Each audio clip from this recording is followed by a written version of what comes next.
Do wide receivers make the quarterback better? Or the other way around, can you adjust QB rating based on how high or low ranked the wide receivers they throw to are? It's an interesting question. Go ahead. You have the green visor on. The numbers are already brewing in your head. Lay them on us there, Cindy. Synthesize it. So the answer is yes and no.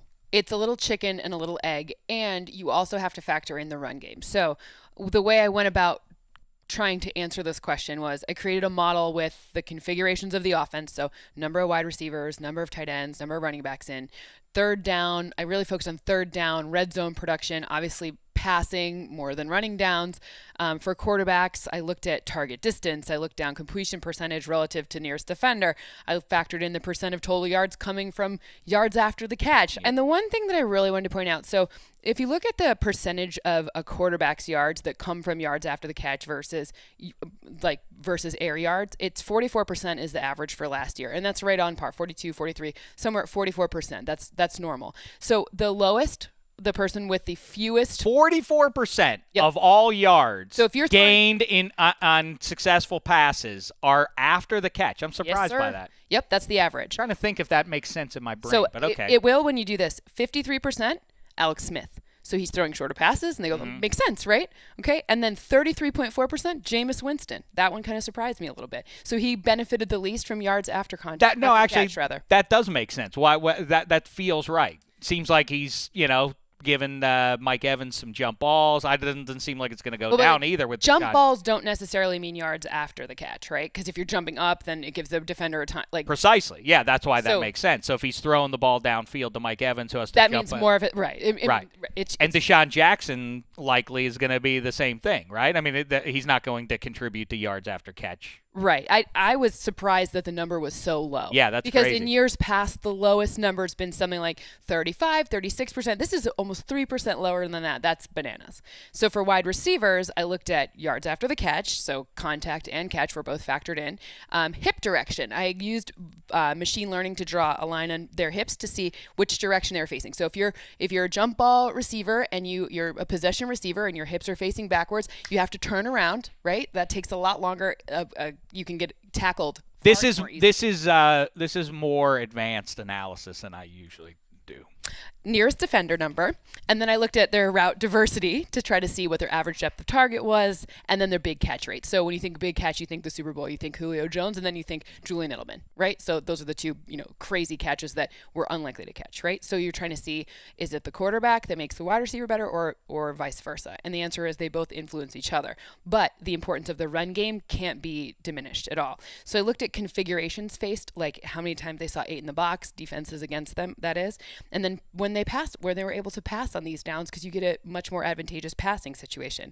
I looked at the quality of the run game in terms of stuffs and yards after contact, and then I looked at the running back in the passing game. So without this, you see Carson Palmer looks a lot different. If you look at David Johnson, his impact to Carson Palmer's numbers, then it really relates more to wins. So you'll see, you didn't see the Cardinals didn't have as great of a year this year as they did last year, or 2016, 2015, a much better year for them. They had a little bit more in the passing game, but their run game was equal, so it gave them better chances. Who are the top 3 or 4 guys who can play both ways? If it is, keep it under control, 10 yards and under, 15 yards and under, but also when the situation calls for it, I can go upstairs. Or who are the most balanced QBs? I would call them the quarterbacks who make their receivers better. So those are the number 1 and number 2 quarterbacks who make their receivers better.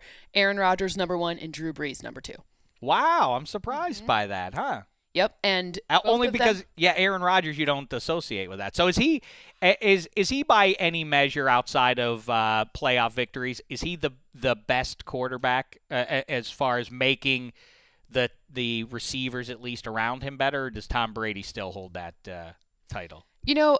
When I talk about making your receivers better, part of the thing that I look at here is you get an advantage if you don't have a running game that really helps you out or a consistent running game that helps you out. And the Patriots have managed to have that consistent run presence. And it's not one person. Obviously, it's a running back by committee situation. So it makes it a little bit different. So it's harder to see the actual impact of Tom Brady versus because the way I measured it here was of this balance, who are the most imbalanced but get the wins. right? And the Patriots aren't as imbalanced as the Packers or as the Saints were. So the imbalance leads the quarterback's relationship with the wide receiver to be more representative of.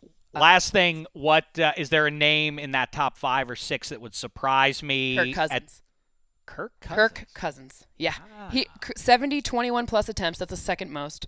A 123.2 rating on them, which is like second best or third best, and 40% of his passing yards are yards after the catch, which it's low, right? Like, so anyone who's like, Steelers, like everyone who has these balanced offenses, Matt Ryan was the most balanced quarterback all last season, and he performed the best too. So on all 3 metrics, he was the highest, higher than Ben Roethlisberger and the Steelers by just like a teeny little margin. But both of those 2 teams have this amazing balance that affords them more wins. So when it comes to someone like Kirk Cousins has the no big running. whip that he doesn't get credit for, but he can sling it. He can slang it. Yeah. Yeah, and I was actually a little surprised with Cam Newton, 66 21 plus attempts, but only a 27.3 completion percentage. That's no bueno, right? So that's pretty bad. If you adjust that completion percentage for times when the receiver, so when a target's really far away and the receiver had no chance. So I draw a 3-foot halo around the receiver in the machine learning, and just to see how many times the ball's there. It's actually less Cam and more the receivers last season. So Cam's receivers let him down a little bit last season on those long passes.